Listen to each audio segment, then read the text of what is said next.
In the early 1800s, Ohio was a wilderness. To tame it, men dug a ditch 308 miles long stretching from Lake Erie to the Ohio River.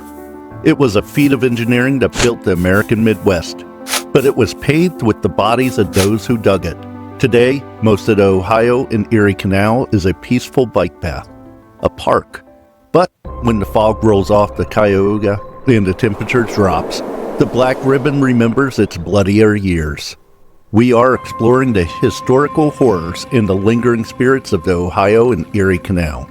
To make the canal a reality, thousands of Irish and German immigrants were hired for pennies a day. They worked waist deep in swamp water surrounded by mosquitoes and filth.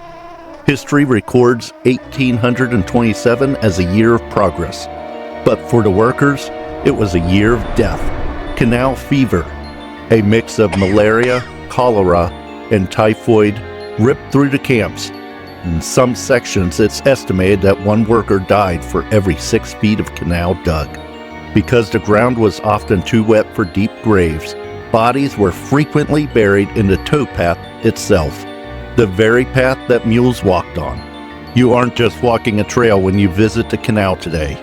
You are walking on a 300-mile-long unmarked grave. One of the most famous legends centers on the Bloody Bridge, near Lock 17. The story dates back to the mid-1800s, a classic, tragic love triangle between a bridge watchman, his wife, and a canal boatman. It ended in a double murder and suicide. Witnesses for over a century have reported seeing a misty, headless figure pacing the bridge, or the reflection of a woman's face in the water where no one was standing. While the names in the legend change depending on who tells the story, the violence is a consistent theme. In 1903, a local newspaper actually reported on mysterious lights and chilling screams at the bridge that were so frequent, locals refused to cross it after dark. Further south, in the deeper cuts of the valley, sits Hell's Hollow. This was a site of frequent accidents. Canal boats were heavy, and if a tow line snapped or a mule panicked, men were crushed against the stone walls of the locks.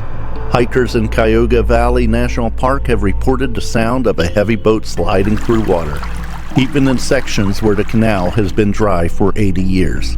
They describe the thump of a barge hitting the locked doors and the smell of wet mules and unwashed wool. The most terrifying part? Some claim to see the ghost of the towpath, a man in a tattered felt hat, leading an invisible mule. He doesn't look at you.